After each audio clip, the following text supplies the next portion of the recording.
Manu, ¿afecta si pongo ahora el vídeo en abierto? No pasa nada, ¿no? El directo.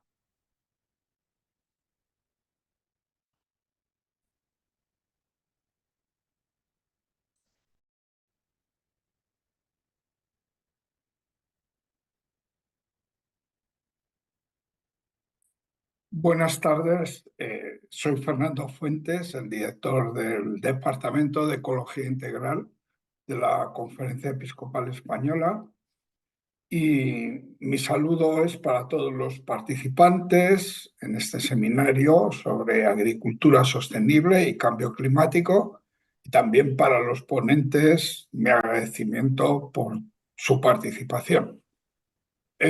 Mis saludos en nombre de las instituciones que hemos preparado este seminario, que son, además del Departamento de la Conferencia Episcopal, la Fundación Pablo VI, Lázate por la Justicia, el Movimiento Laudato Si y el Arzobispado de Madrid. Ciertamente, cada año realizamos un seminario con una temática de actualidad y que tenga que ver con la ecología integral, sobre todo en sus desafíos más actuales. El seminario tendrá 3 sesiones. La del día de hoy, dedicada a la reflexión y a la valoración del modelo de agroindustria y cambio climático. El próximo 18 de junio abordaremos las políticas para una agricultura sostenible y cómo esas políticas inciden en los pueblos del sur y en la Unión Europea. Y ya dentro del tiempo de la creación, en el mes de septiembre, el 17 de septiembre en concreto, trataremos sobre la agricultura de pequeña escala y la sostenibilidad. Yo creo que es superfluo incidir en la importancia del tema en el que vamos a trabajar, tanto por su impacto en la realidad más inmediata, más cercana, como en aquella situación por la que están pasando algunos pueblos y algunas,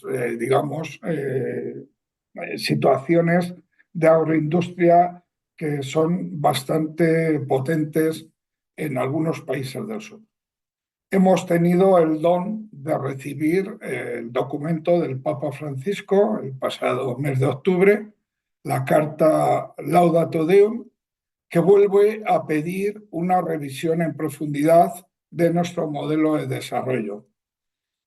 Pide que asumamos nuestra responsabilidad y también cambiar nuestros modelos de producción y de alimentación. Este compromiso va a resonar detrás de las 3 sesiones en las que nos vamos a mover. Mi agradecimiento a todos los que estéis participando, a todas las instituciones que estéis colaborando y que estamos trabajando en ello, y también a los que se están ocupando de la infraestructura, de los elementos técnicos del seminario.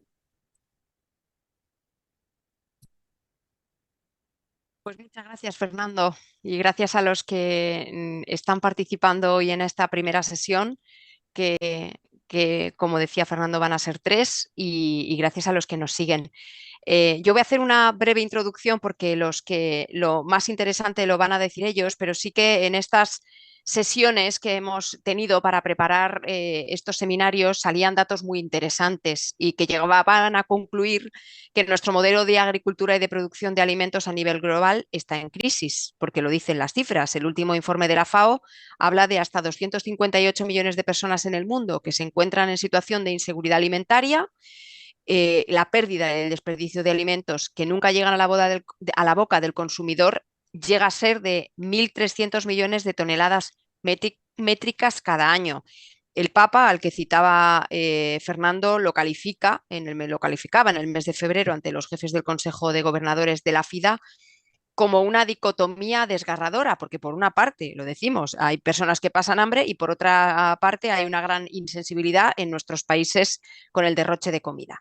Paralelamente, también lo citaba Fernando, se está produciendo un empobrecimiento del pequeño y mediano agricultor que está sometido a limitaciones que no entiende, a burocracias y condiciones de los costes de la distribución que le hacen trabajar casi a pérdidas, que están obligados a competir con los grandes productores. Tenemos muy recientes las imágenes de los agricultores comunitarios arrojando estiércol, fruta o leche a las puertas de las instituciones comunitarias porque, bueno, pues porque se sienten engañados, las acusan de someterles a determinados requisitos. Y no hay que olvidar que la política agraria es uno de los grandes desafíos de la Unión Europea, uno de los caballos de Troya que pueden llegar a decidir con ella el resultado de las elecciones que tenemos a la vuelta de la esquina. En toda la Unión Europea, por daros el dato, hay unos 13 millones de personas que dependen del campo, ya sean agricultores o trabajadores en el sector agroalimentario, y de ellos depende una gran parte del PIB. Por eso, ante estas elecciones, tenemos el riesgo de que las decisiones comunitarias y las de los partidos estén influidas por ese corto plazo de que, bueno, pues tenemos las elecciones ya y después tenemos 5 años por delante y no por el bien común.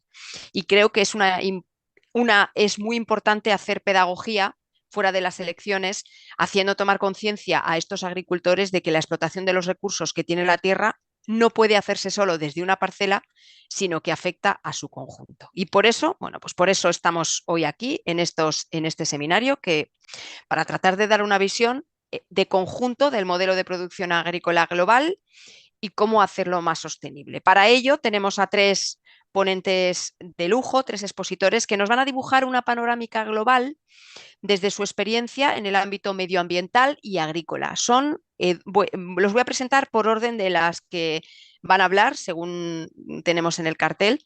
Son Eduardo Agosta, al que muchos de los que están conectados conocen, es físico carmelita, doctor en ciencias de la atmósfera y de los océanos, experto en variabilidad climática y asesor del movimiento Laudato Si y del Dicasterio para el Desarrollo Humano Integral.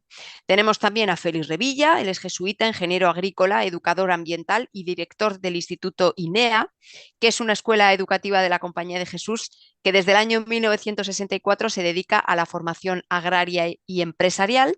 Y tenemos también a Fernando Valladares, un referente en la divulgación de la ciencia en España. Él es doctor en ciencias biológicas por la Universidad Complutense de Madrid y profesor de investigación en el CSIC, donde dirige el Grupo de Ecología y Cambio Global en el Museo Nacional de Ciencias Naturales. Es también profesor asociado de la Universidad Rey Juan Carlos y tenemos que darle la especial enhorabuena porque hace un par de días, hace una semana, fue condecorado con la medalla de oro de la Cruz Roja. Así que, bueno, por seguir el orden que teníamos establecido en el programa, empiezo primero por Eduardo, que nos va a hacer una primera panorámica sobre lo que es el cambio climático y cómo afecta a la agricultura. Después seguiremos con Félix, que desde su proyecto nos explicará las luces y las sombras de este modelo de producción a gran escala. Y por último, Fernando Valladares nos va a explicar el impacto de este modelo en la salud humana, que es su especialidad, y otras muchas cosas. Tenemos hasta las 8 menos 10 aproximadamente para estas exposiciones. Les voy a dar a cada uno unos 15-20 minutos porque como hay muchas personas siguiéndonos, lo que me interesa también es que la gente que nos sigue pueda hacer preguntas y favorecer este coloquio entre los ponentes. Así que, en primer lugar, vamos a escuchar a Eduardo Agosta. Eduardo, buenas tardes y gracias por estar esta tarde aquí. Buenas tardes, muchas gracias Sandra, gracias Padre Fernando por esta bienvenida, por este enmarco, el cuadro de este seminario que estamos ofreciendo. Permítanme compartir con vosotros mi pantalla. Tengo una presentación para hacerlo un poquito más dinámico. ¿Me decís si lo ven bien? Yo creo que sí. Bueno, el tema es, bueno, justamente cambio climático, causas y efectos en la agricultura regional y global. Ciertamente, como soy climatólogo de base, voy a asentar un poco las bases de la física detrás del cambio climático.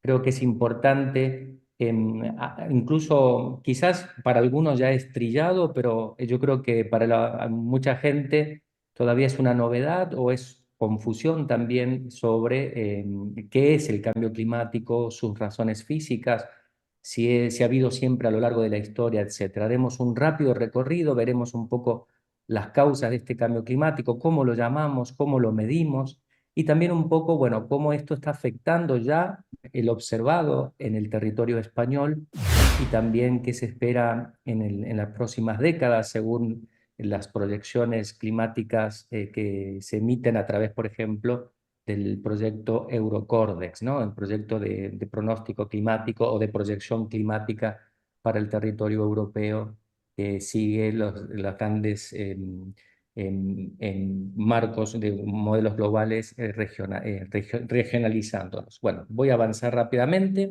Uy, ahora sí. Esta gráfica es una gráfica que produjo el profesor Ed Hopkins de la Universidad de Reading.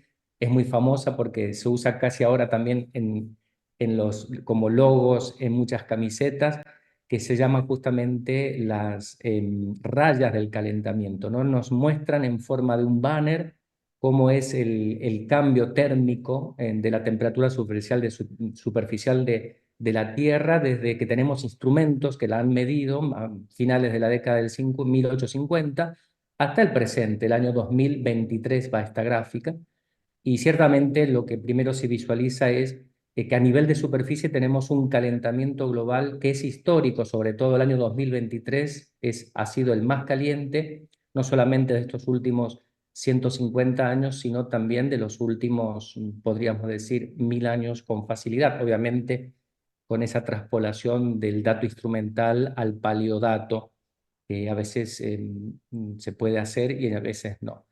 Esa también lo podemos ver como en forma de anomalía. Esta es la gráfica un poco más convencional o más informativa. Claramente vemos que en este momento estamos con un calentamiento. Esta gráfica está referida a anomalías en el periodo 61-2010, por lo tanto no es respecto al periodo preindustrial. Si uno compara la diferencia entre las primeras décadas, en torno a la década de 1860 y la actualidad, estamos teniendo un incremento de torno a 1.3 en función de esta anomalía. Si lo hacemos hacia atrás también, preindustrial, el calentamiento del 2023 es de en torno a 1.51, 1.53, según la institución que emita ese dato. Copernicus, que es el referente aquí en Europa, ha dado que ha sido el año 2023 una anomalía, un calentamiento de 1.53. Lo digo porque es histórico, porque es un récord del instrumental, y por otro lado también porque está el valor de 1,50, famoso umbral de calentamiento global del Acuerdo de París del 2015, no superar el 1,5. Ya veremos en qué situación estamos respecto a ese objetivo de calentamiento.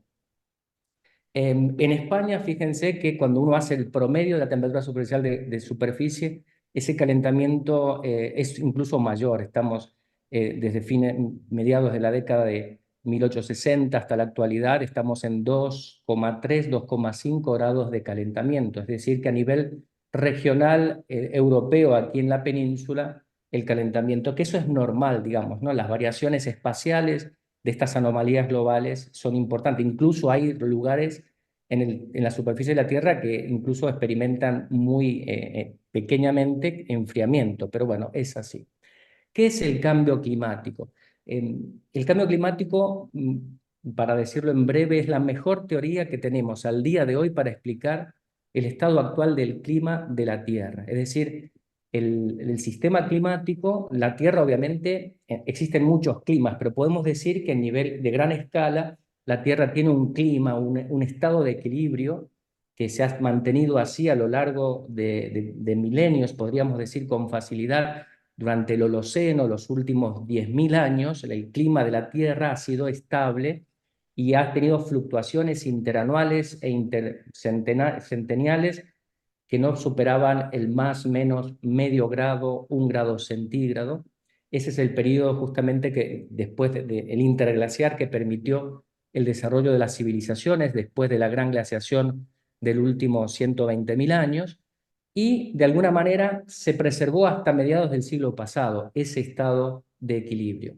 A partir de la década del 50 aparece una componente de forzante del sistema climático que no es natural, que es un forzante de origen humano de las actividades humanas, relacionadas fuertemente con el efecto invernadero, que es un efecto radiativo que afecta el balance energético de la Tierra porque interactúa con el espectro de radiación electromagnética que la Tierra emite hacia el espacio para enfriarse. Pensemos que el principal fuente de energía de la Tierra es el Sol, y la Tierra recibe energía solar permanentemente y tiene un mecanismo también de enfriamiento que es a través de ondas electromagnéticas, y los gases de efecto invernadero interactúan en eso, y es lo que al alterar esos gases se cambia esa tasa de enfriamiento natural, y por ende estamos teniendo una anomalía en ese balance energético. Y esos gases de efecto invernadero, uno de ellos, el más importante, no en términos de magnitud, pero sí en términos de efecto de largo plazo climáticos, es el dióxido de carbono. Tenemos en segundo lugar el metano, el óxido nitroso, entre otros, ¿no? Pero bueno, el dióxido de carbono de origen fósil, cuando decimos de origen fósil, origen de la combustión de petróleo, gas y carbón mineral, es el causante de ese efecto. Hoy en día estamos en un estado no estacionario, la Tierra está en transición hacia un nuevo régimen que no sabemos cuál va a ser. Cada año hay más energía que viene del Sol y que fluye por el sistema. Aunque el Sol emite lo habitual, ya veremos que en realidad no, el Sol incluso está en las últimas décadas, está emitiendo menos que hace 50, 60 años, pero debido al calentamiento de origen humano no lo notamos. Deberíamos tener en forma natural un pequeño enfriamiento, pero no es así. Y esto es debido justamente a los gases de efecto invernadero. Los gases de efecto invernadero, pensémoslo justamente, los gases son como una manta que rodean la Tierra, y la manta justamente cuando nos ponemos una manta en nuestro cuerpo es para no enfriarnos, no perder calor en el espacio de la habitación. Bueno, esta manta es para no perder calor de la Tierra hacia el espacio, pero si yo esa manta la engroso, como pasa con los gases de efecto invernadero que yo voy inyectando anualmente más por la actividad humana, ciertamente voy abrigando más la Tierra, y de hecho en los últimos 123 años hemos pasado de una temperatura de superficie media de equilibrio en torno a los 14,5 grados centígrados, actualmente estamos en 15,8, transitando hacia más calentamiento porque estamos justamente engrosando estas mantas de efecto invernadero. Aquí hay una gráfica que muestra muy chulamente en qué consiste justamente el efecto invernadero. Pero seguramente muchos lo saben, pero bueno, contarlo un poco, que interactúa sobre la radiación que la Tierra emite al espacio para enfriarse, y al no salir esa energía queda atrapada y ciertamente nos calentamos más. Por lo tanto, ¿qué es el cambio climático? Un desbalance de esa energía. Entra energía del Sol, sale desde la Tierra hacia el espacio, pero al poner más mantas en el medio, caliento más. Esas mantas, ¿cómo las medimos? Bueno, se pueden medir o este flujo de energía, este exceso de energía, de diversas maneras. Tenemos satélites, por ejemplo, que miden el espectro radiativo que viene del Sol, el que emite la Tierra, se hacen cuentas, se calcula, hay trabajos, investigación que hablan de ello, y ciertamente hay un flujo neto, un saldo a favor en la Tierra de 1 watt por metro cuadrado por año. Podemos hablar con esta cuantificación, podemos hablar cuantificaciones calóricas, por ejemplo, cuánta energía se acumula en el océano, cuánta energía hay en los hielos polares. La forma más fácil, porque siempre se ha medido y porque tenemos muchos datos históricos, es a través de la temperatura de superficie. Por eso hablamos siempre de calentamiento global, pero podríamos también hablar de derretimiento de los hielos del polo, podríamos hablar de expansión térmica del océano a nivel planetario, podríamos hablar justamente de flujo de energía del espectro electromagnético, como miden nuestros satélites. Con respecto a este grosor de la manta, históricamente durante el Holoceno siempre ha tenido un grosor de 280 partes por millón, que es la medida, ¿no? Bueno, a partir obviamente, de la industrialización fue aumentando, engrosándose. Década del 50 ya habíamos superado las 310 partes por millón. Aquí tenemos la curva de observaciones instrumental en un punto de observación que es la isla de Hawái, pero también hay muchos otros puntos y se hace también promedios globales. Y fíjense aquí la tabla, cuando se firmó el Acuerdo de París, el grosor de la manta era 400 partes por millón, actualmente son 420. Tengamos en cuenta algo, los límites planetarios respecto al clima en el grosor de la manta han sido históricamente 350, superar el grosor de 350 nos sacó de la zona de seguridad hacia la zona de riesgo en el clima, y esto ocurrió en el año 1987, por eso los científicos acudieron a Naciones Unidas a alertar sobre el problema, y el siguiente umbral que nos llevaría a una situación catastrófica en términos, catastrófico en términos de incertidumbre, de alto riesgo, son las 450 partes por millón. Al ritmo que vamos, los cálculos estiman que a mitad de la década del 30, a un ritmo de 2-3 partes por millón al año de engrosamiento, llegaremos a ese umbral que en el Acuerdo de París fue el límite de 1,5 grados centígrados. Bueno, aquí es para mostraros cómo ese grosor de la manta, a partir de datos históricos, vemos que se han mantenido muy por debajo de las 300 partes por millón durante los últimos millón de años, por ejemplo, ¿no? Y cómo en la actualidad esa manta es muy gruesa. El calentamiento, una de las cosas importantes a tener en cuenta, sobre todo el calentamiento del aire, que es la temperatura global media de superficie que todo el mundo ve, no es lineal, no podemos esperar un calentamiento lineal porque justamente el sistema climático no solamente es aire, es océano, es hielo, es biomasa, y ese flujo de energía va para un lado y para otro, es decir, siempre tenemos oscilaciones, pero claramente el calentamiento se observa en forma escalonada. Cada escalonamiento tiene que ver con pulsos de energía que se acumulan en forma de batería en la profundidad de los océanos, especialmente en la zona del Pacífico ecuatorial central. La zona del Niño es una zona de recarga de energía. Cuando tenemos grandes niños se producen estos calentamientos que hacen que sea estas anomalías térmicas. El último gran niño fue el 2021-22, por eso hemos tenido este gran récord del 23 que establece un nuevo nivel en este ascenso térmico planetario. Por eso estimamos que en los próximos 10 años mantendremos anomalías relativamente altas respecto a lo que vimos en el año 2023. Aquí es para mostrarnos, esto es la variabilidad, esta es la actividad solar, la irradianza solar, una medida de la energía que llega del Sol a la Tierra.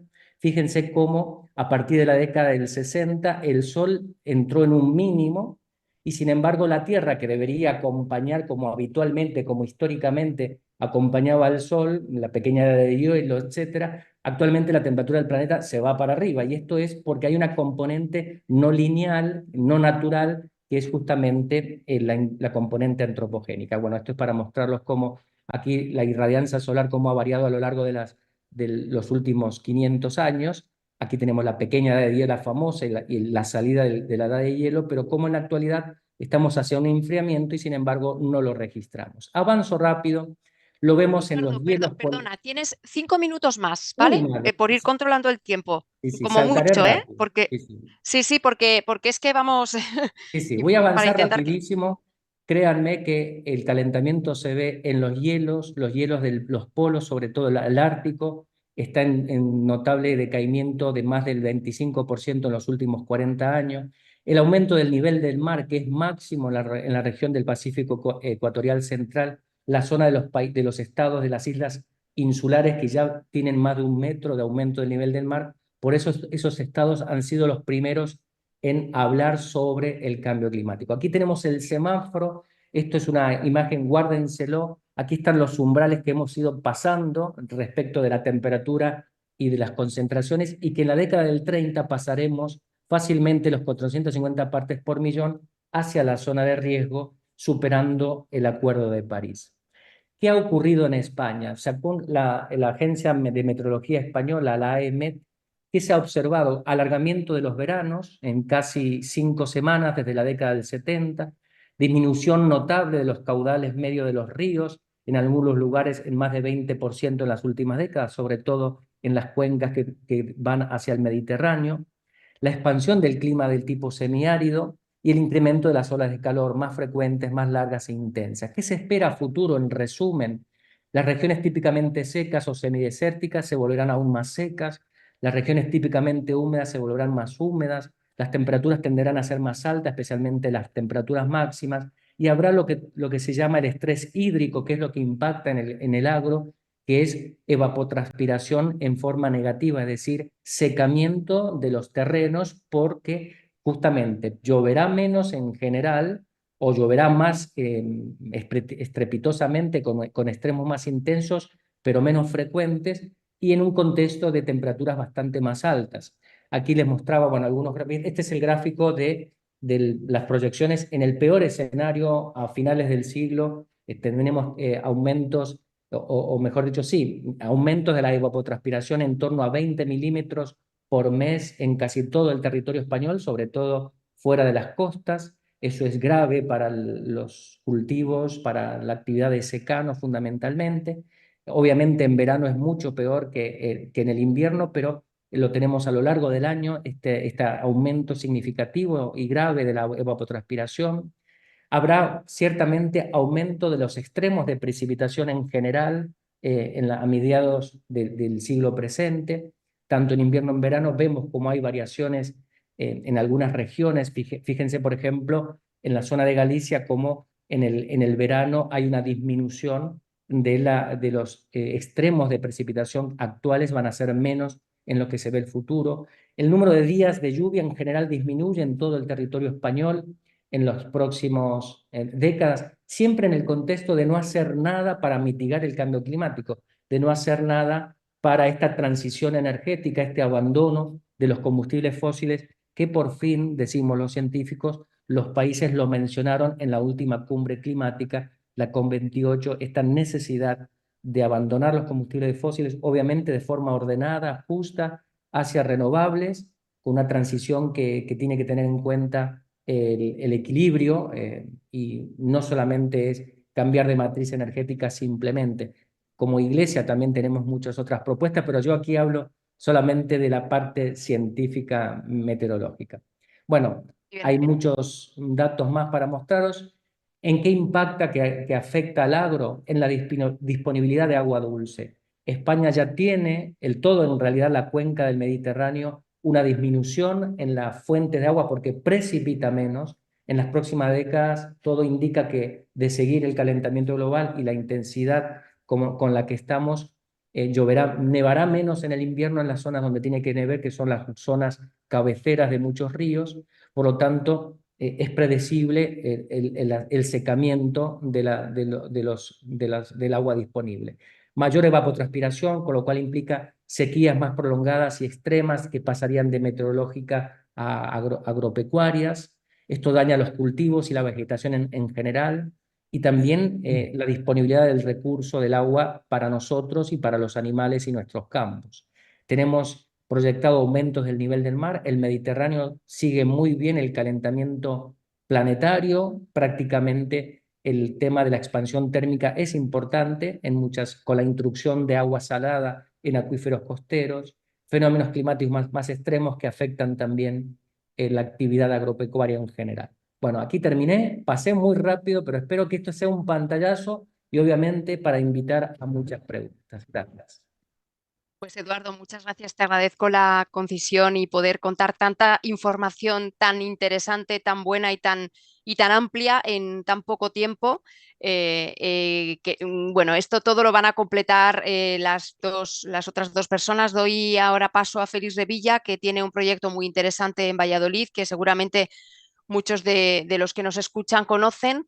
Pero él nos va a hacer nos va a hacer una crítica, digamos, a esta modelo de producción. Tú ya has puesto los datos sobre la mesa de cómo está la situación de cambio climático y él, bueno, pues nos va a hacer una crítica a este paradigma tecnológico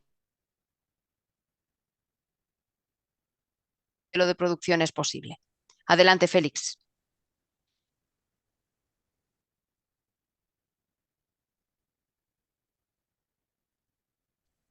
Buenas tardes, muchas gracias por invitarme a estar en este foro. Como el tiempo apremia, voy a empezar rápido y compartiendo también pantalla.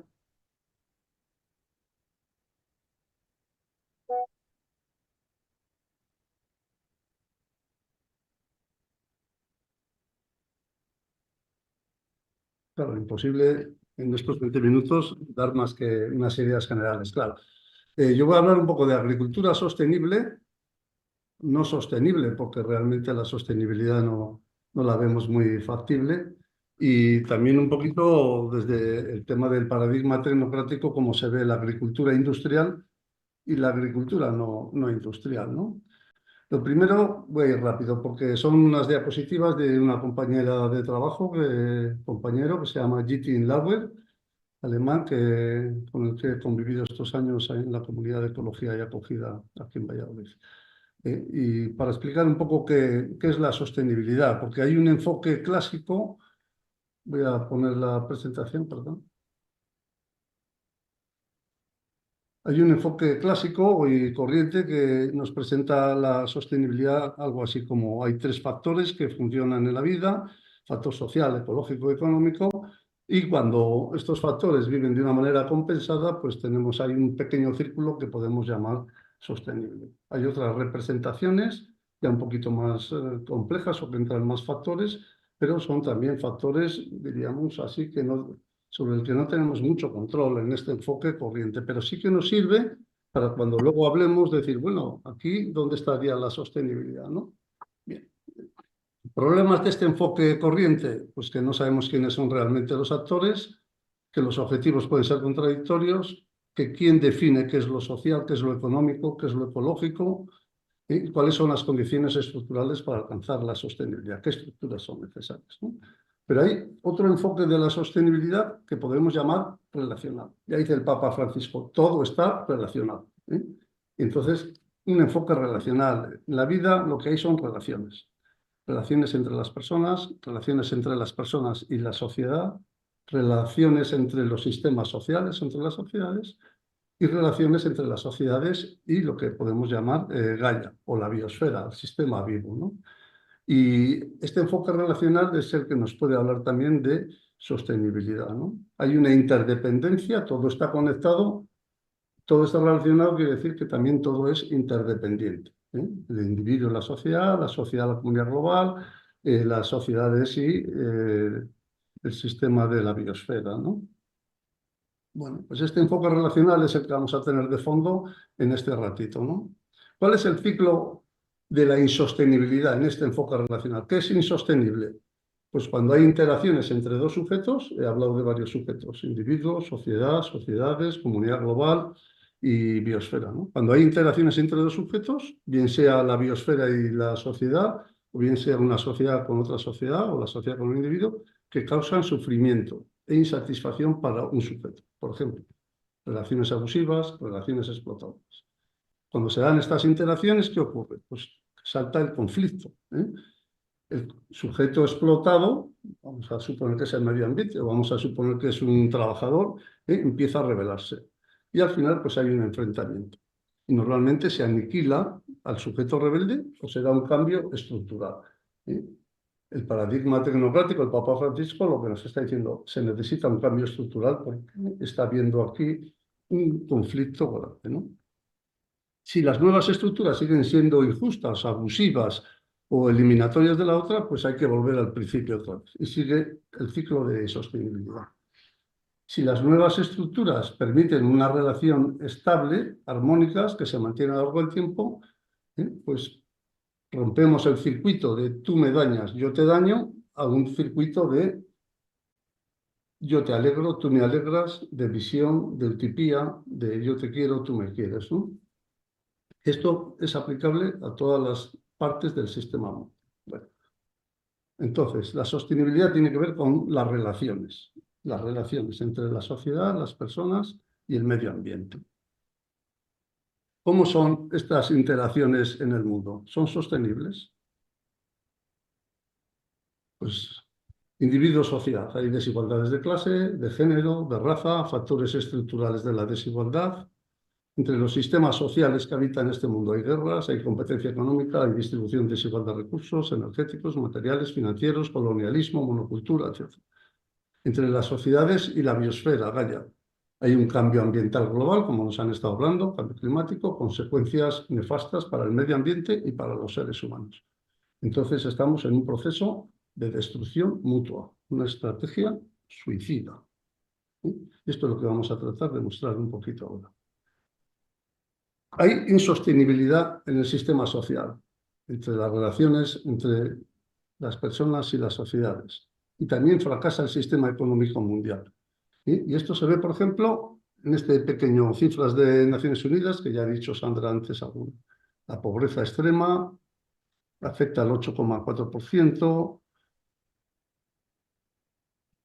el hambre crónica, la inseguridad alimentaria, los niños que no terminan sus estudios, las mujeres que han experimentado violencia física o sexual de sus maridos, su exnovio o su marido y su novio, y la carencia de agua potable. No tenemos un sistema social sostenible y está fracasando, lo cual quiere decir que hay enfrentamientos y conflictos entre las personas, las sociedades, etc. Hay progresos, es verdad que hay progresos, pero podrían ser mucho más rápidos. Y en algún ODS en concreto, pues ha habido también retrocesos. Con otro sistema económico y otra organización internacional, ¿se podría todavía acabar con la insostenibilidad social en una década? Pues esto podría ser una pregunta, ¿no? ¿Cuáles son los síntomas de la insostenibilidad ecológica? Ya nos han hablado claramente del cambio climático. Gaia, la biosfera, tiene una capacidad de adaptación muy grande. Eso es verdad. A veces dice la gente, no, si nosotros acabaremos extinguiéndonos como especie humana, pero la Tierra permanecerá porque tiene una capacidad de reacción muy por encima de nuestra capacidad de destrucción, ¿no? Las tasas de reciclaje del carbono, del oxígeno, del hidrógeno, del nitrógeno y del fósforo son muy altas. Permitirían mantener la vida en la Tierra durante 1000 millones de años. Agricultura. La agricultura es una actividad que, aparte de ser responsable del cambio climático, de la contaminación, modifica mucho los ciclos. Que usamos muchos fertilizantes, modificamos el ciclo del nitrógeno, del carbono, del fósforo. ¿Hasta qué punto podemos modificar estos ciclos? Pues aquí viene el tema de los límites planetarios. Los límites planetarios, paso rápidamente por ellos, son como estos que veis aquí en este dibujo: nuevas entidades, ozono estratosférico, aerosoles, acidificación de los océanos, nitrógeno, fósforo, el agua, el sistema de propiedad de la Tierra, la biosfera, etc. Estas líneas rojas indican lo que nos estamos pasando en los límites planetarios. Y ahí vemos en el año 2009 y en el 2015 que las líneas rojas o los puntos rojos que sobrepasan estos límites planetarios eran mucho menores. En el 2009 se ven 3, en el 2015 se ven 3,5 y ahora ya se ven un montón de ellos. Quiere decir que no solo estamos parando el cambio climático o el sobrepasar los límites planetarios, sino que estamos continuamente aumentando. En resumen, no estamos haciendo casi nada. No estamos haciendo casi nada. No sabemos cuánto tiempo podemos seguir transgrediendo estos límites. Los límites planetarios no todos son igual de importantes. Hay algunos que tienen una repercusión mayor y menor. Ahí tenemos el cambio climático con esas líneas gruesas que nos indica una mayor afectación a todos los demás límites también. Este es un esquema que ha puesto antes Eduardo. Este es dinámico, que nos indica, como veis, cómo se van concentrando las partes por millón, y en este planeta de la Tierra vemos un poco los puntos donde más se concentra la concentración de partes por millón. Si esto lo podéis encontrar en la dirección que hay abajo, como va a quedar grabado, le podéis ver entero, dura un par de minutos y es muy ilustrativo, porque aquí van subiendo los años, año a año, cómo va subiendo la concentración de partes por millón en muchos sitios, y nos va contando un poquito todo esto.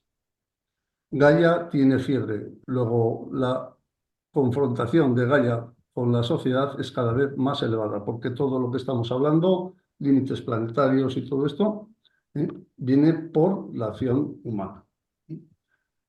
Está también otra cosa que son los tipping points, que son estos umbrales en el sistema planetario que, una vez sobrepasados, inducen cambios irreversibles en los ecosistemas. Y de esto habla el Papa en la Laudate Deum. Aquí tenemos un poco los tipping points, cuyo despertar, diríamos, esto es como despertar al monstruo, que luego ya no se para, y que además cada uno de estos tiene incidencia también en los demás. Estos son síntomas de alerta muy importantes, pero de los que vivimos normalmente a las espaldas. La posibilidad de que desaparezcan los corales, que la capa de hielo en Groenlandia podría estar condenada a un calentamiento y que podría ocurrir ya en el 2030. cosas que son importantes y si alguien quiere verlas un poco más despacio, pues cuando vea el vídeo que lo haga, ¿no? Y por último, otro síntoma del fracaso ecológico por acción humana es la pérdida de biodiversidad, donde las dietas tienen un papel importante. ¿Qué hemos comido estos días? La dieta, sabemos que casi todos comemos carne a diario. Yo trabajo también en un colegio mayor y si un día no hay carne, tengo un problema serio en el colegio mayor. Un problema serio. Pero he estado en una reunión de jesuitas, para decirlo, que en privado, los 800 que estemos o lo que sea, que en un día de dieta ecológica pues había sus protestas, ¿no? O sea, que estamos acostumbrados a comer mucha proteína. Y la producción de carne, pues conlleva mucho gasto de agua, muchas emisiones y, como hemos puesto ahí, si quieres contribuir a la matanza del planeta, continúa comiendo carne, ¿no? En este gráfico vemos un poco la eficiencia que tienen los diversos productos derivados de la carne respecto a las calorías consumidas. La leche y los huevos tienen una eficiencia mayor, pero los demás van bajando, bajando, bajando. Es decir, hay que consumir muchísimas calorías los animales para ofrecernos esos productos, ¿no? Si el mundo adoptara una dieta basada en plantas, reduciríamos la superficie agrícola mundial de 4.000 a 1.000 millones de hectáreas. Hombre, sabemos esto, ¿eh? Sabemos esto y hacemos poco. Algunos gráficos un poco relajantes. En este vemos de los animales mamíferos lo que representan los animales silvestres, esos 60 millones de toneladas, frente a los animales domesticados. Alguien dijo una vez en un periódico, si un extranjero, un alienígena, viniese a la Tierra, pensaría que las vacas son la especie dominante y no nosotros. Aquí veis un poco también cómo se distribuyen los mamíferos en cuanto a su peso en millones de toneladas, ¿no? Los animales silvestres, salvajes, ocupan 4 cuadritos, los humanos, y luego toda la ganadería que dedicamos para alimentarnos, ¿no? Y que producimos agricultura a manta para alimentar a estos ganados, ¿no? Eso aquí comprobamos los mamíferos, pero si comprobásemos el total de la vida en la Tierra, los humanos no somos nada, ¿eh? Somos el 0,01% de la vida, que está en este cuadrito aquí, que luego hemos tenido que ampliar en este de la derecha. Es decir, los humanos, el 0,01% de la vida, nos hemos adueñado del sistema Tierra y somos los causantes con capacidad para deteriorarlo de esta manera. Bueno, me estará Te mirando informo Sandra, que que llevas luego... unos 13 minutos, ¿vale? Unos 5 minutillos más te quedan. Vale, ya entro, Venga. de lleno del tema. Siento ser la Bueno, señorita Rottenmeier, pero no, está muy bien, Sandra.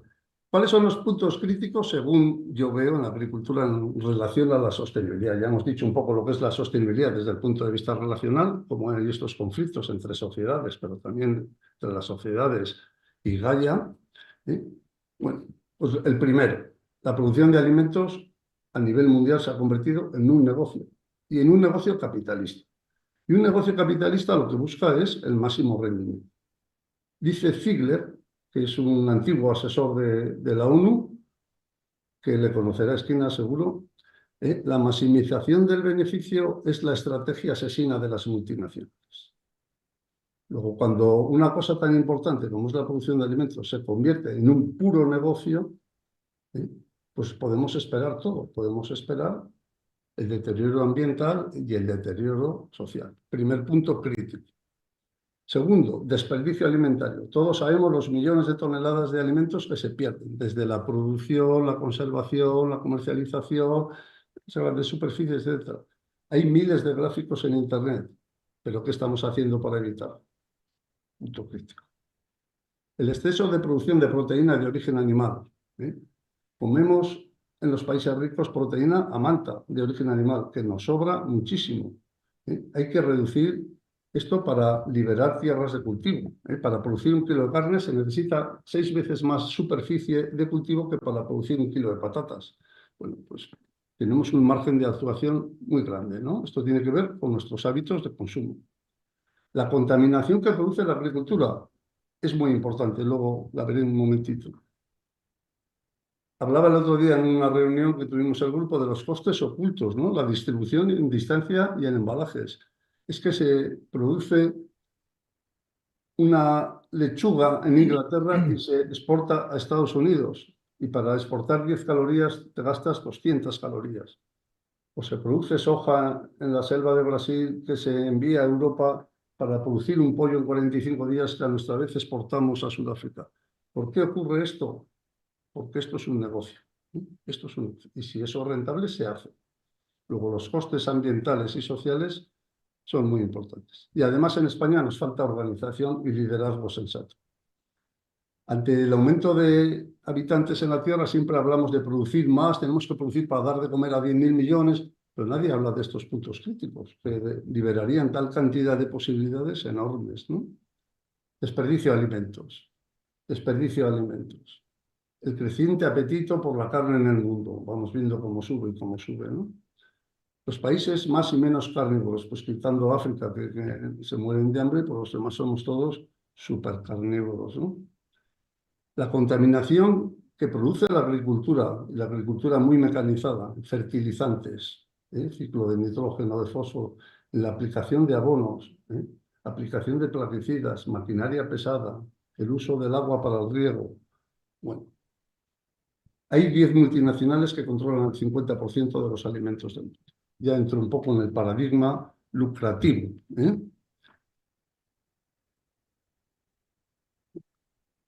Un pequeño ejercicio. Aquí tenemos esas 10 multinacionales con sus miles de empresas adyacentes. Este gráfico está en miles de sitios en Internet.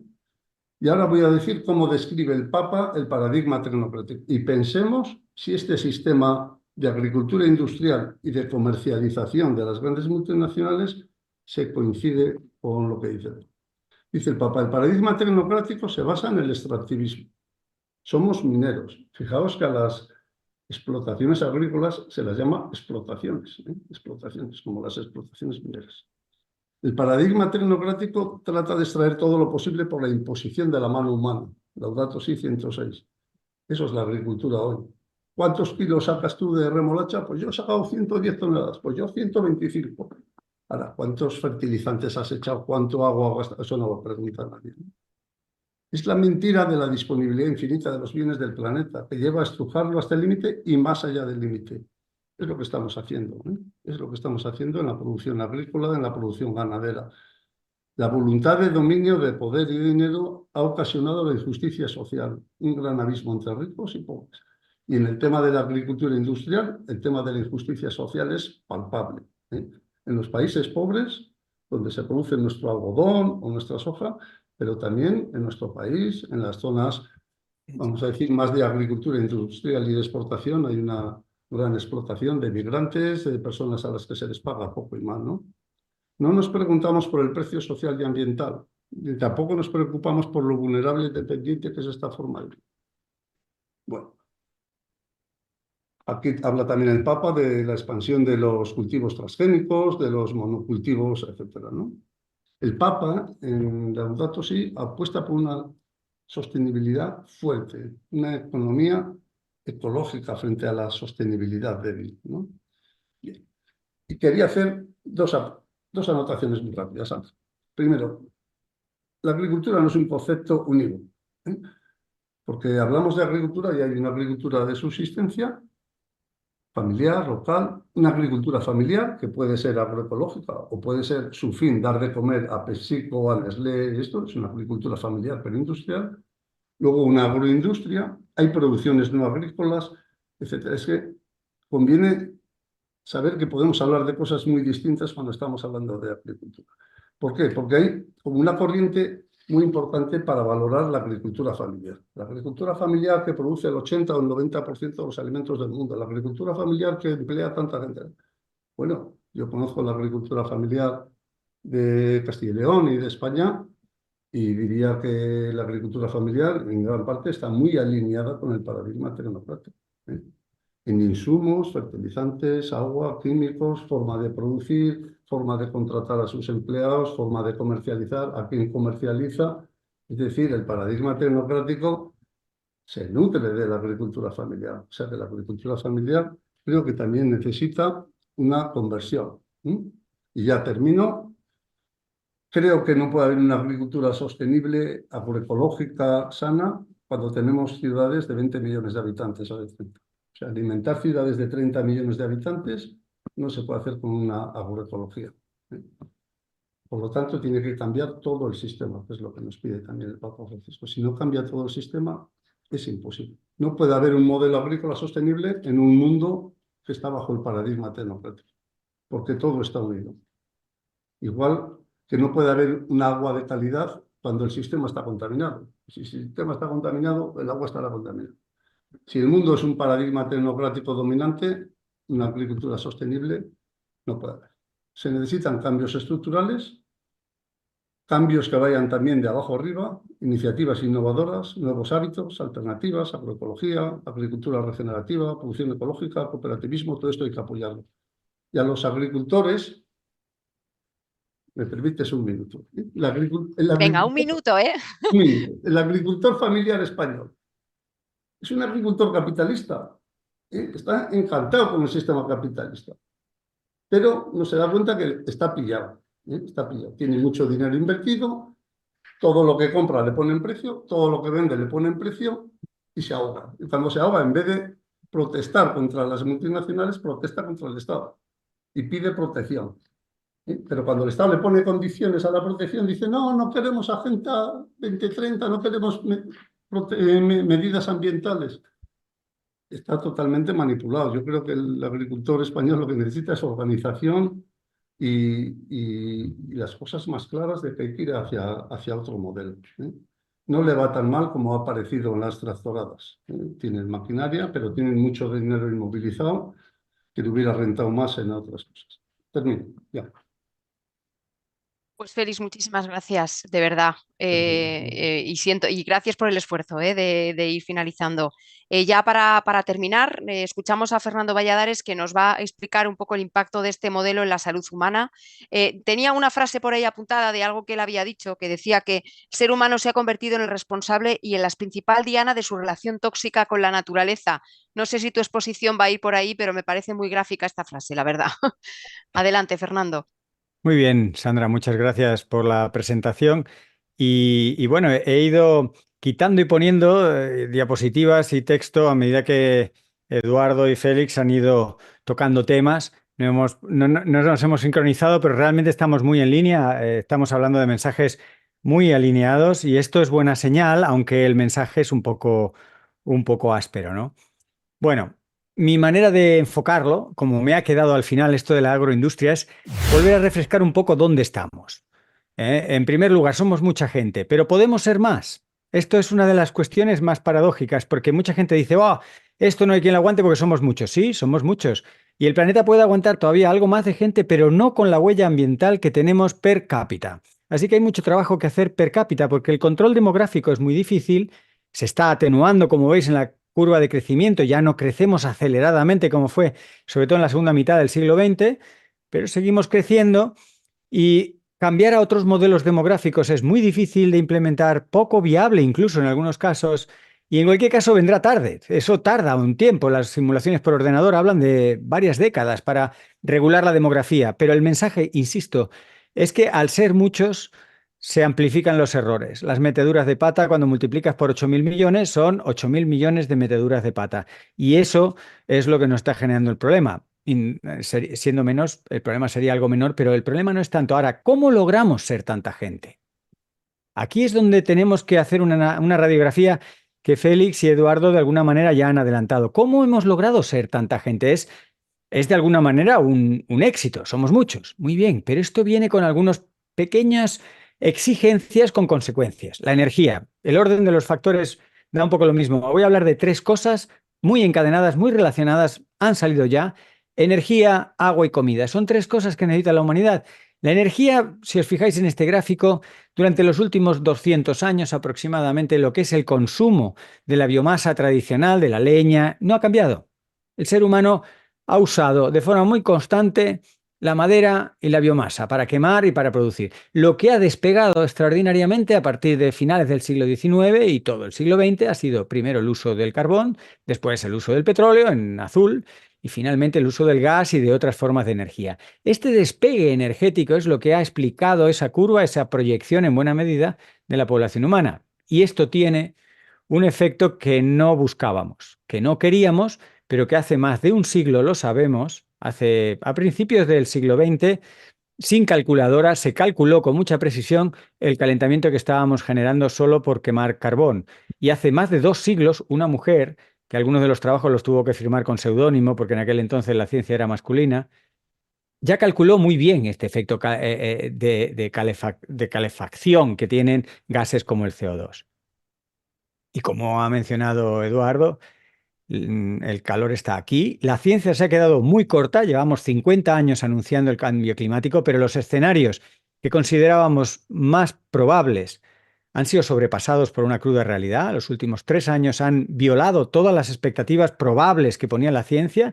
Los 9 años más cálidos que hemos podido medir han sido los últimos 9.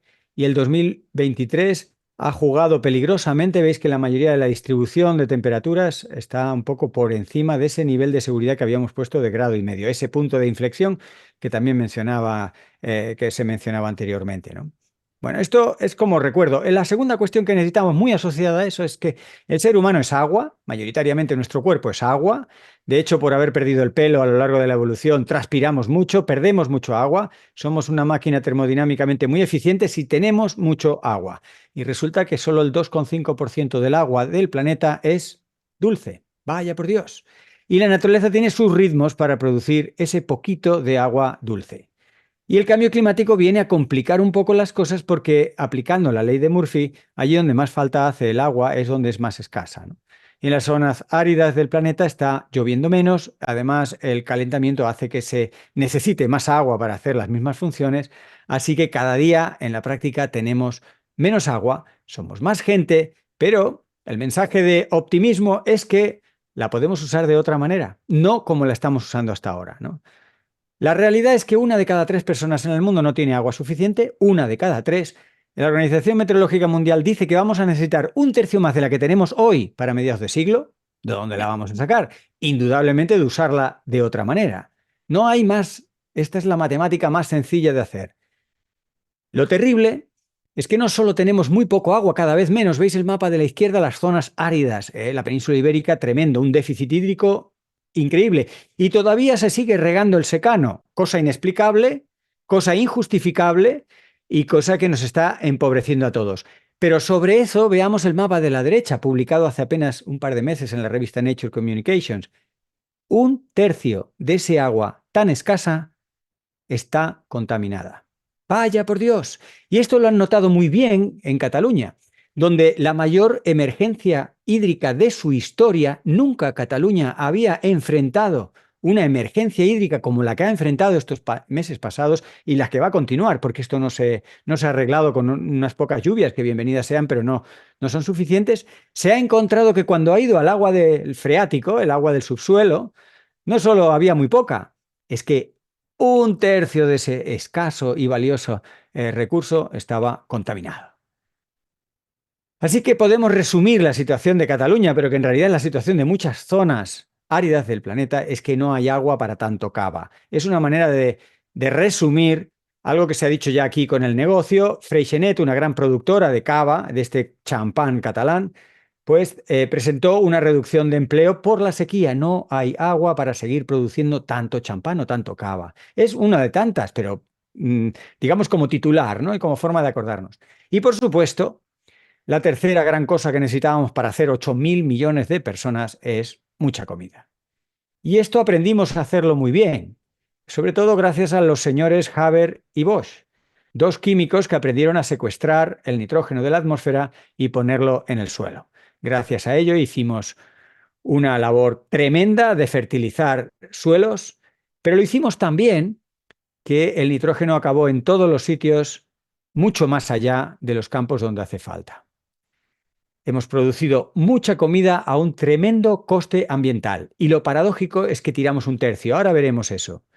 Se calcula que solamente la contaminación de las aguas derivadas de ese exceso de nitrógeno, el truco se lo debemos a Haber-Bosch, que consiguieron ese premio Nobel en su día, que se trataba de darnos de comer, pero resulta que se nos fue la mano con el nitrógeno. Ese nitrógeno que acaba en todos los sitios genera ni más ni menos que 1,4 millones de muertes prematuras o evitables. Es bastante más que lo que generan la malaria, bastante más que lo que genera el SIDA o los accidentes de tráfico.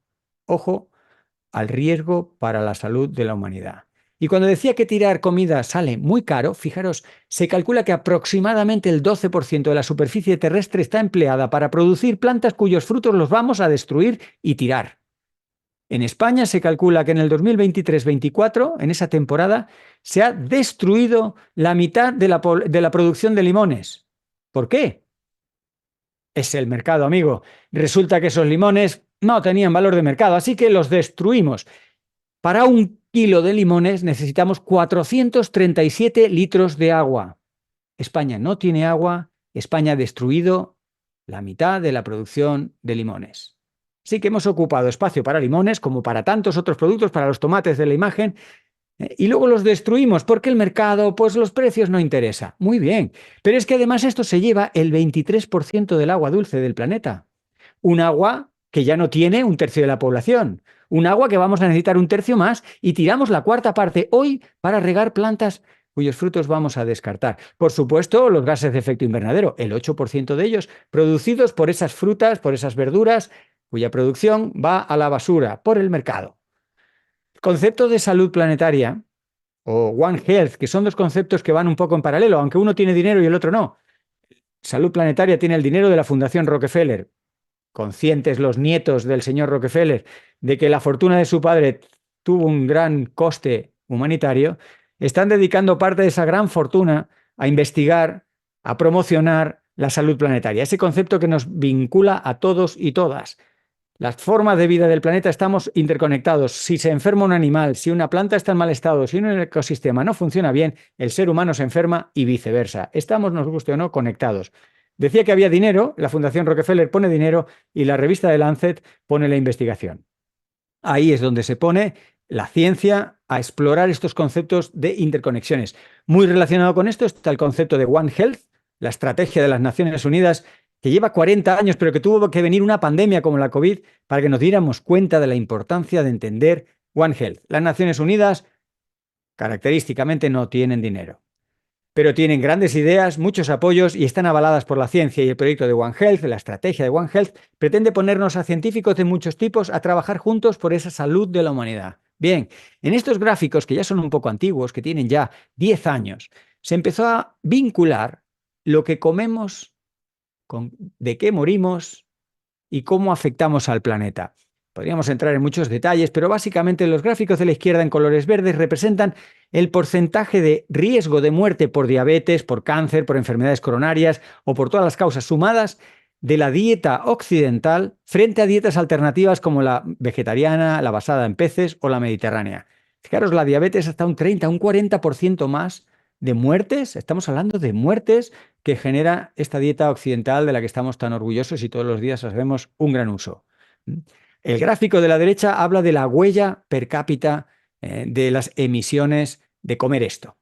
La dieta occidental es mucho más intensiva en CO2, en parte por la gran cantidad de comida, y en segundo o primer lugar, difícil saber cuál es el orden, por la producción industrial de esta comida, que conlleva una gran cantidad de emisiones de gases de efecto invernadero.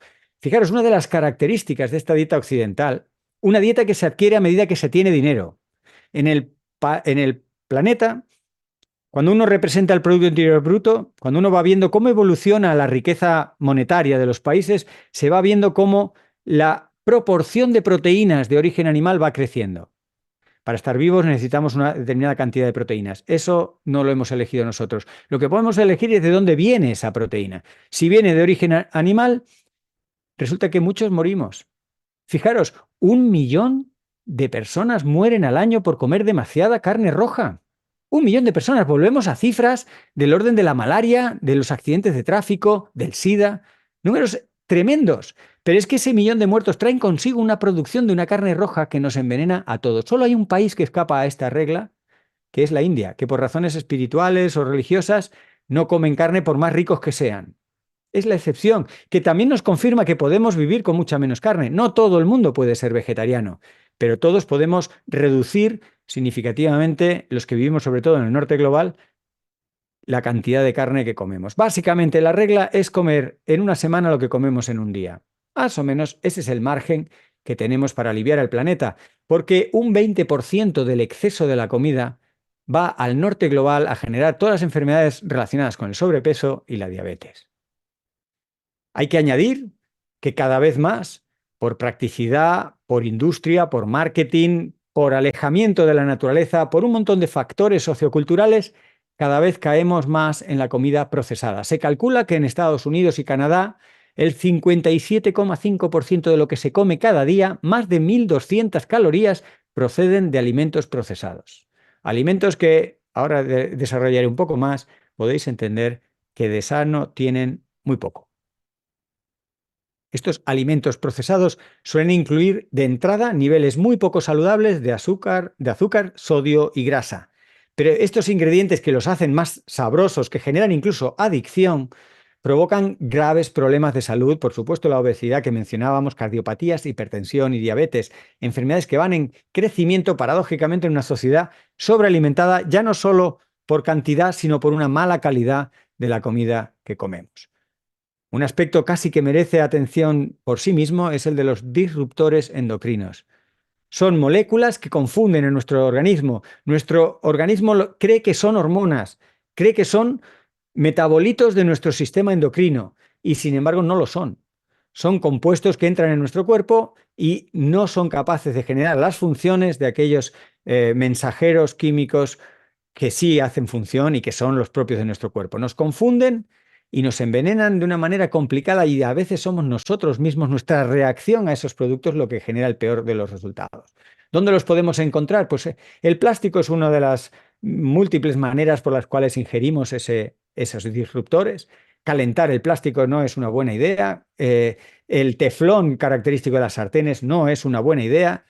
Pero, por supuesto, muchos animales ricos en grasas y embutidos, muchos alimentos que tienen estos componentes en gran cantidad, muchos conservantes, aditivos, muchos compuestos artificiales son en la práctica disruptores endocrinos. ¿Qué hacen los disruptores endocrinos? Pues hay 6 grandes áreas de actuación.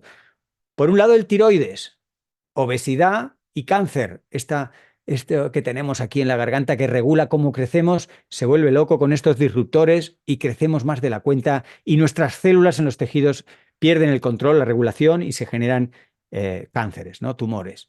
El timo es fundamental para el sistema inmune y se ve afectado por esos disruptores de tal forma que muchas enfermedades autoinmunes o relacionadas con el sistema inmune están disparadas por esta ingesta desproporcionada de disruptores endocrinos.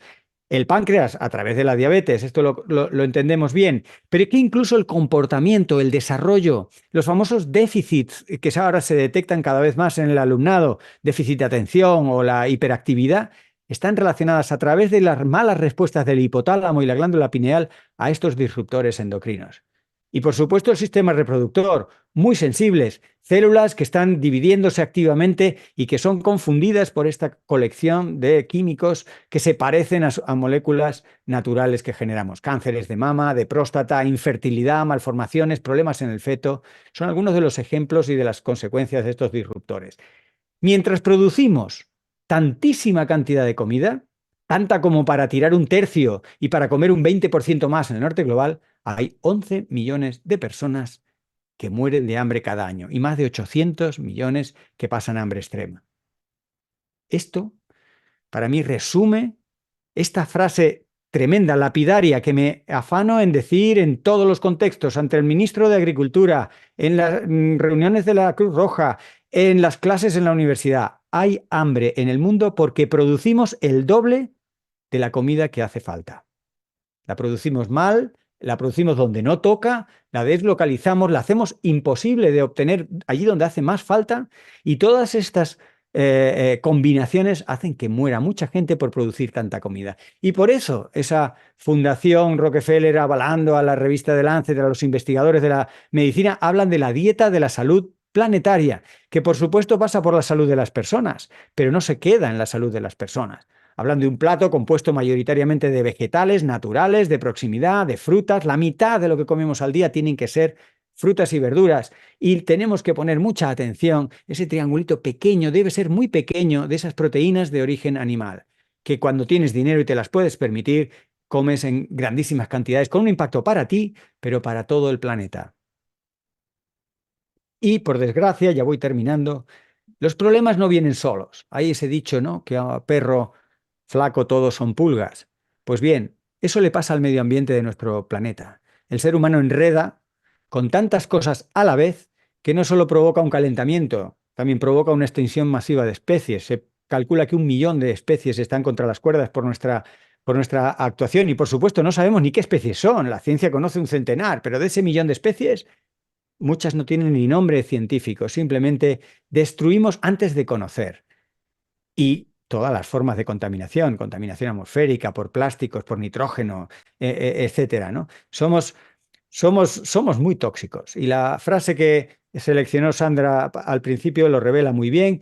El secretario general de las Naciones Unidas, Guterres, emplea un lenguaje muchas veces muy duro, pero al igual que el Papa Francisco, no se andan con rodeos y hablan claramente de los desaguisados ambientales que genera la actual civilización, que tienen consecuencias sobre los derechos humanos, sobre la salud de las personas y a largo plazo, incluso sobre la supervivencia de nuestra especie. El cambio climático interacciona con todo, porque afecta a muchísimas actividades, pero si nos preocupa la salud, se ha visto, por ejemplo, en este estudio de hace un par de años, que la mitad de las enfermedades patogénicas, sean virus, bacterias, hongos, protozoos, todas las enfermedades patogénicas e infecciosas que afectan al hombre, al ser humano, la mitad de ellas están amplificadas por el cambio climático. De hecho, todavía lamiéndonos un poco las heridas sentimentales, emocionales, físicas incluso de la COVID, tenemos que entender que una pandemia es algo inusual, infrecuente y que normalmente ocurría cada 80 años, 100 años. Bueno, pues por la degradación ambiental, la frecuencia de las pandemias se está duplicando. Es cada vez más probable que muchos de nosotros y nosotras veamos una segunda pandemia en nuestras vidas, algo impensable hace poco tiempo. ¿Y por qué? Pues por la degradación ambiental que afecta al riesgo de zoonosis, de saltos de enfermedades infecciosas de animales a humanos, por muchos mecanismos, el propio cambio climático, directamente o a través de los vectores, la manipulación de especies y, por supuesto, la producción industrial de carne. La producción industrial de carne nos envenena y nos afecta de muchas maneras, entre otras, dejándonos sin antibióticos. Un 20% de los antibióticos que ya no funcionan en el ser humano han dejado de funcionar en el ser humano por darlos en tanta cantidad a los animales de las macrogranjas que han acabado en el medio ambiente y en el medio ambiente las bacterias han sido capaces de desarrollar resistencia. Así que hemos perdido eficiencia con nuestros antibióticos por usarlos para producir una carne que no necesitamos en esa cantidad. Por supuesto, esas macrogranjas tienen muchísimos efectos en el agua, consumen mucho agua, y en el subsuelo y en la contaminación de ese agua. Estoy llegando ya así a las últimas conclusiones. Sí. Por poner algunas últimas palabras en todo esto, la crisis ambiental contrarresta los avances de la medicina. Fuimos tantos y crecimos tanto en el siglo XX porque se duplicó la esperanza de vida, de 40 a 80 años. Bien, eso no está pasando. La esperanza de vida está detenida, empezando a bajar. Por primera vez en la historia reciente de la humanidad, nuestros hijos vivirán menos que nosotros. Esto es muy duro de explicarles a los hijos y es muy difícil de aceptar por los padres. Disminuye la esperanza de vida poco, pero es muy significativo ese hecho. Y no es porque la medicina no progrese, que sigue haciendo avances espectaculares, terapias génicas, nuevas vacunas, tratamientos eficientes, diagnósticos tempranos, precoces, las enfermedades raras abordadas desde todos los ángulos. Pero la degradación ambiental va más rápido, generando enfermedad y muerte, que el ser humano trabajando para mitigarla y compensarla. Cada vez es más difícil ser sanos y felices. Una tremenda paradoja con la tecnología y la cultura que tenemos a nuestro alcance. Así que el sistema alimentario, directa e indirectamente, es una de las principales amenazas para la salud. Algo difícil de encajar porque se supone que el sistema alimentario está para alimentarnos. Pero como digo aquí en esta última frase, el sistema alimentario hace ya mucho tiempo que dejó atrás la prioridad de alimentar a la humanidad. Muchas gracias. Pues Fernando, muchísimas gracias. La verdad que el panorama que nos dibujas es poco alentador. Creo que esta tarde estamos aquí un poco también por por la propia característica de nuestras entidades para dar esperanza, pero bueno, hay pocos, no sé si hay motivos para la esperanza, no sé si hay, pero sí que hay motivos para concienciar y para luchar, ¿no? Y creo que el trabajo que queremos hacer hoy es un poco en ese sentido. Yo tengo muchas preguntas, ha habido muchas personas que han preguntado también, tenemos unos 15 minutos y quiero tratar de condensarlas para no dejarnos nada. Bueno, hay muchas dudas y se han abierto muchos temas que creo que es muy difícil bueno, pues, sacarlo todo esta tarde, pero voy allá, ¿vale? Una de las cuestiones que me han planteado es, primero, el tema del comercio de proximidad, porque se habla muchas veces que los productos, que la agricultura, digamos, más sostenible es aquella en la que podemos comprar los productos cerca, pero eso también tiene digamos, sus contradicciones. ¿Hasta qué punto el comercio de proximidad o comprar productos cercanos soluciona alguno de los problemas? Se hablaba de los gases de efecto invernadero que se generaba con la producción agrícola, pero también hasta qué punto, bueno, pues producir todo en una determinada zona donde hay menos agua no genera un efecto también amplificado. Y también, por otra parte, voy a agrupar varias preguntas en una, ¿eh? Por otra parte, el tema del consumo de comida ecológica. ¿Eso qué encierra? ¿Es en realidad ecológica? ¿No es ecológica? Bueno, esta pregunta es para Fernando y que también quería hacérsela a Félix. Bueno, un poco por alusiones. La verdad es que sí que, Sandra, a pesar de que mi mensaje es tan tremendo, está cargado de optimismo, porque los problemas los hemos generado nosotros y los podemos resolver nosotros. Si no hacemos el diagnóstico fino y al origen del problema, no lo vamos a resolver. Podemos pretender y mover las manos así un poco como, oh, hacemos mucho y no hacemos nada porque no nos atrevemos a hablar claro. Hablar claro no es a veces un plato fácil, ¿no? Porque nos hemos acostumbrado a determinados mensajes que son los que nos gusta oír, pero hablar claro puede ser la puerta a una nueva manera de hacer comida, a una nueva manera de relacionarnos entre nosotros y con la naturaleza, y eso para mí es el principal mensaje de optimismo, porque lo demás son pequeñas tiritas que permiten detener parcialmente la hemorragia.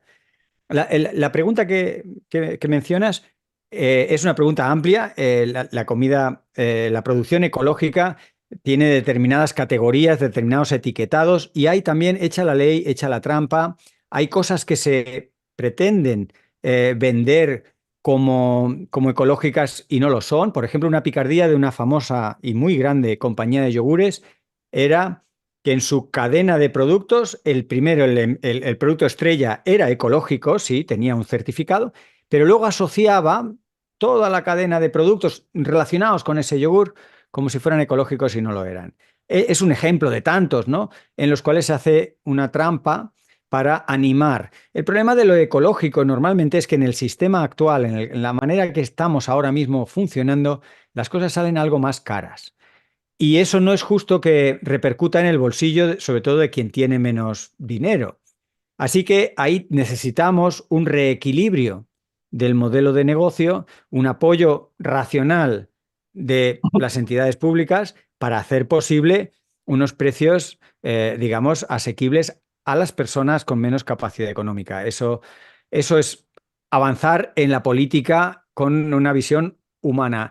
Hoy por hoy es más costoso dejar de entrada muchos agroquímicos, muchos fertilizantes, muchas de estas cosas que hemos dicho que generan problemas ambientales y de salud, resulta en promedio, a veces no tanto, pero en muchos casos algo más caro. Y eso es como si fuera un peaje de salud. Es igual que tenemos un servicio sanitario, una salud pública, pues también tenemos que tener ese respaldo para soltar también lo que dijo Félix, ¿no? De que muchos productores, muchos agricultores están atrapados por unos precios de compra y unos precios de venta. Bueno, pues ahí es realmente poner el foco, no para facilitarles todos, ellos también tienen que formar parte de la solución y esforzarse. El Estado tiene que protegernos a todos y tenemos que reenfocar dónde se hace negocio, cómo se hace negocio, quién hace negocio, ¿no? Le dejo eso a Félix que continúa, que hay mucho tema en esta pregunta. Sí, Bueno, es que principalmente Félix, sí. habría muchas cosas para hablar sobre este tema. A mí, en el comercio de proximidad ecológico, lo apoyo. Nosotros tenemos una finca de 30 hectáreas de productos ecológicos, cumplimos las normas y mucho más que las normas, y en general el que tiene la etiqueta de producto ecológico cumple las normas porque le controlan, le hacen análisis, etc. Ese yogur que decía Fernando no podía tener la etiqueta de ecológico, porque no porque tengas un ingrediente eres ecológico, salvo que tengas una cantidad de ingredientes, igual la tenía, pero bueno, no ese es el tema. El tema es que el consumo de proximidad ecológico están mandando un mensaje a la sociedad. Estamos mandando un mensaje. Hay otras maneras de consumir. El consumo de los alimentos ultraprocesados que se nos ha hablado, que vienen envasados en plástico, en bandejas de poliestireno, eso es el fruto de las multinacionales. Ese es el paradigma tecnocrático del que hay que salirse. ¿Quiénes no salimos? Las personas. Cuando tú dices no vamos a consumir aceite de palma, nocilla deja de poner aceite de palma. El jabón de no sé qué deja de poner aceite de palma, porque sabemos que el aceite de palma deforesta y además es contaminante y además es injusto socialmente. Por eso, y con muchas cosas más, el consumidor, lo dice el Papa Francisco, consumir es un acto moral. Entonces, cuando consumimos ecológico, proximidad es un acto moral. Que igual no consigue nada, pero estás mandando un mensaje. Estás mandando un mensaje que apunta simbólicamente mucho más allá. Tiene que haber otra manera de alimentarnos y de compartir la comida y de que todo el mundo tenga una alimentación sana y justa. Yo creo que eso es muy importante y además se está mandando un mensaje político. Esta sociedad hay que cambiar. Y si no la cambiamos, no tenemos salida. La calle está al final y no tiene salida, pero es que ya la vemos. Antes podíamos decir, no, no vemos el final. No, ahora sí que lo vemos. Entonces yo creo que con el consumo ecológico pasa como pasó con Greta, esta chica sueca, ¿no? Que cuando anunció esto, todo el mundo la puso a parir. Esta chica está enferma, es una paranoica, no sé qué, sus padres son ricos. Se trata de destruir al mensajero, ¿no? Pues aquí igual. Que si ecológico, que se hacen trampas, que se... Joder, trampas es la que hace la producción industrial, ¿no? Y esa es a la que hay que meter mano, a las multinacionales, a las que hay que cercenar, a las que hay que salirse de ellas y a las que hay que obligar a funcionar de otra manera. Y no es más cara la producción ecológica si la acompañamos de un consumo más vegetal. Total. Y por 1 kilo de carne de vaca puedes comer mucha producción vegetal ecológica. Así Nosotros la vendemos en la propia finca y la vendemos en una tienda de productos ecológicos. Nuestros tomates, nuestros pimientos, nuestros pepinos, nuestros calabacines están por debajo de los precios de Mercadona o de Corte Inglés y lo ponemos en un cartel. Esto en el Corte Inglés vale tanto, en convencional. Esto aquí en ecológico vale tanto, ¿no? Perdón, siguen más preguntas. Esta se la voy a lanzar a Eduardo porque él es el que, bueno, pues ha puesto sobre la mesa estas evidencias científicas, ¿no? De que vamos a una situación de cambio climático. Ha explicado lo que es el cambio climático y ha puesto evidencias sobre la mesa. Nos preguntan qué se puede hacer con aquellas entidades que niegan esto y que están negando también y que están diciendo también que esto es ideología, porque hablabais del consumo de carne, de que hay que reducir el consumo de carne. Bueno, habéis puesto los datos más gráficos de imposible, pero todavía hay quien piensa, o mucha de la población piensa, que esto del consumo de carne, bueno, pues que es una idea política o algo relacionado pues con una determinada ideología. Los agricultores también, un poco lo decíamos al principio, ¿no? Piensan que, bueno, pues que de una determinada sistema pues tiene que ver con un determinado partido político. No sé cómo hacemos desde nuestras propias entidades y desde la propia ciencia, entiendo Fernando que esto lo tienes difícil, para desligar todo esto de la política.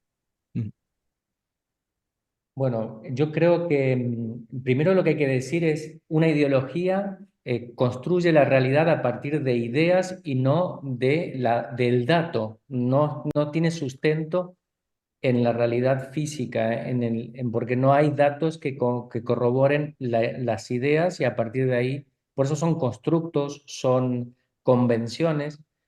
El cambio climático, la degradación ambiental, el problema del exceso de alimentación es un dato observable.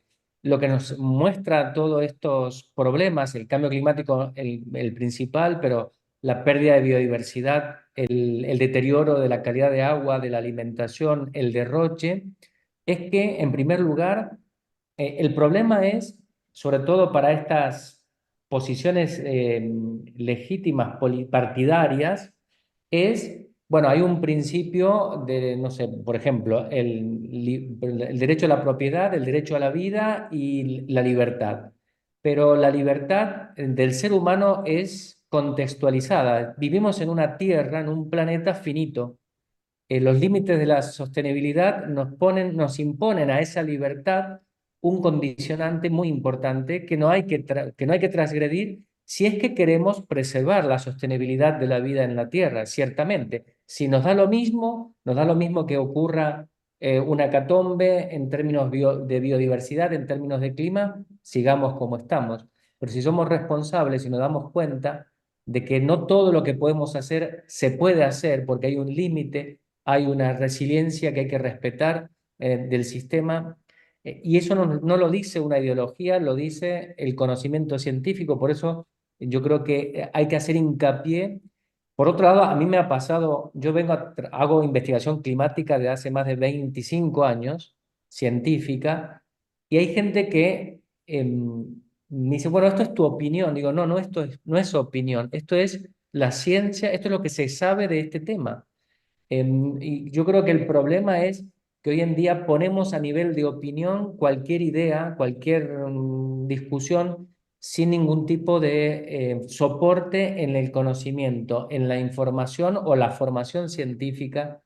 No solamente es un problema de la ciencia, fijaos que habla el Papa, puede venir el Espíritu Santo a hablarnos de algunos temas que tampoco le haremos caso porque no lo queremos ver. Cuando la persona no quiere ver, no quiere hacer caso, de todos modos, seguir haciendo hincapié en el caso nuestro como organizaciones de fe, la ciencia y la fe, razón y fe es lo que llevamos adelante. Tenemos principios, valores cristianos desde la palabra de Dios que nos invitan a dar ciertas respuestas por opciones morales que hacemos y sobre todo porque nos sustentamos en el dato, en la evidencia. Fijaos que Laudato Si parte de un diagnóstico, de un ver de la realidad a partir de la herramienta de las ciencias para poder a partir de ahí iluminar desde la fe con principios para la acción, para la transformación. Lo mismo hace Laudate Deum. Nosotros como iglesia tenemos esa obligación porque la ciencia, por otro lado, no puede proveer de marcos, de valores, de marcos éticos y de comportamiento.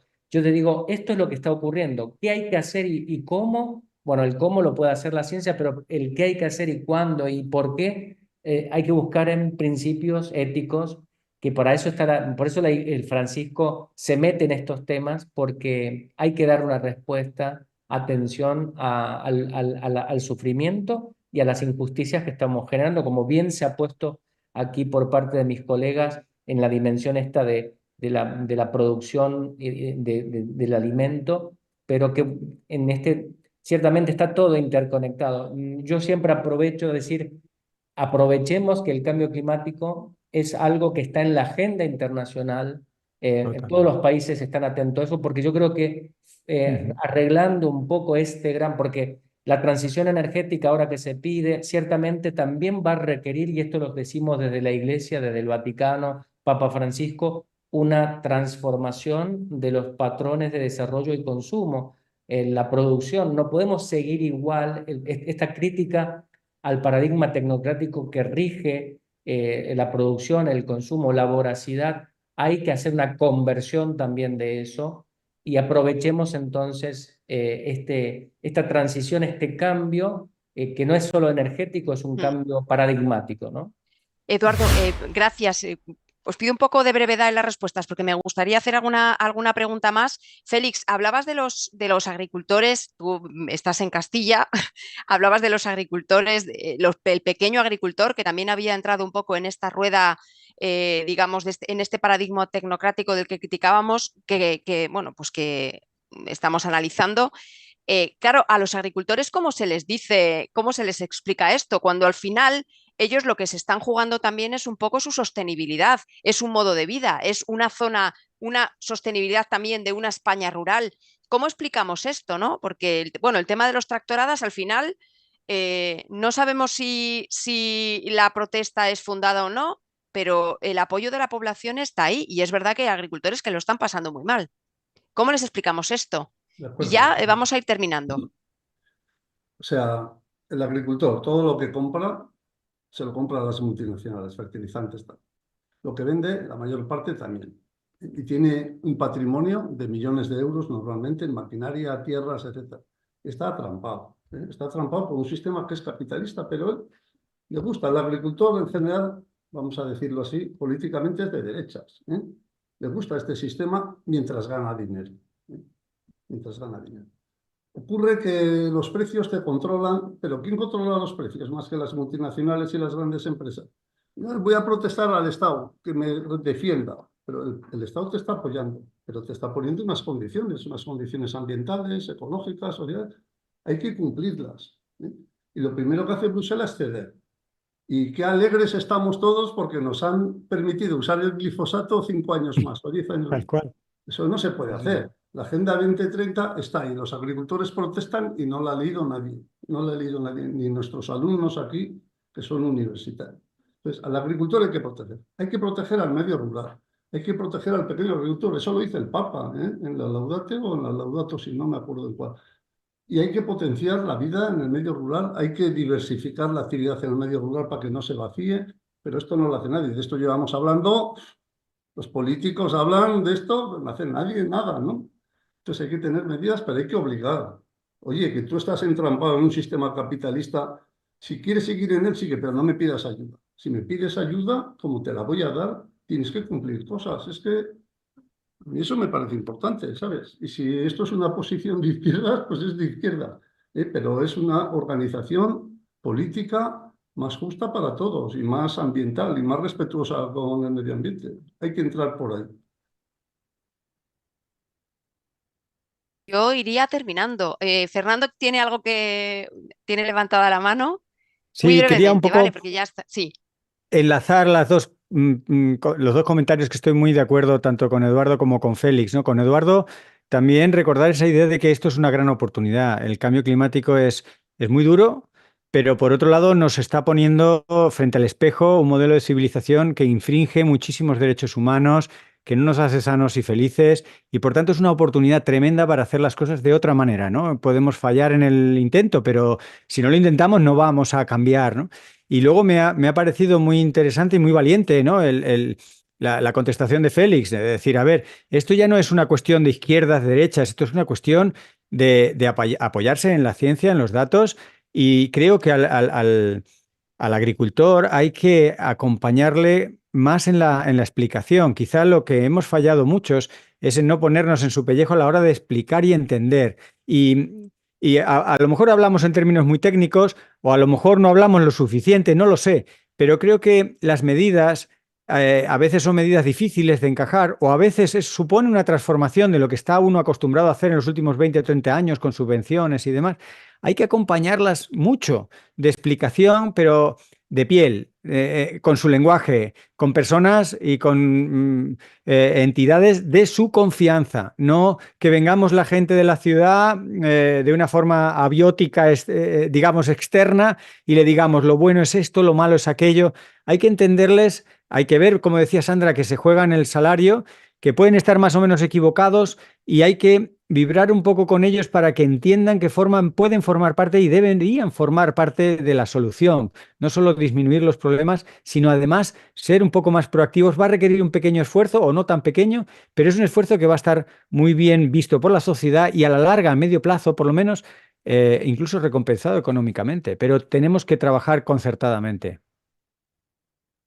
Pues muchísimas gracias a los tres. De verdad, ha sido un lujo tener esta tarde estas tres exposiciones tan buenas, tan basadas en el rigor y bueno, se han dicho cosas muy duras hoy, pero creo que la conclusión es que nosotros estamos aquí para explicar, para ayudar y para dar esperanza. Me quedo con una frase que ha mandado Mari Carmen Molina en el chat. Dice que los humanos tenemos, como dice el Papa, tenemos que ser la solución y es una oportunidad única, tenemos una oportunidad de hacer las cosas bien. Esto es una oportunidad para la esperanza, así que bueno, pues seamos esperanza Y ya emplazo a todos los que nos están viendo, a los que agradezco también que hayan estado hasta el final, para la próxima sesión, que es el 18 de junio a las 7 de la tarde. Hablaremos de políticas agrarias, hablaremos de cómo estas políticas impactan en Europa, en los pequeños y medianos agricultores y sobre todo también en el ámbito global. Así que muchísimas gracias a todos y todas las que nos ven y hasta la próxima. Gracias. Pronto, gracias, buena Hasta tarde. luego. Chao. Gracias.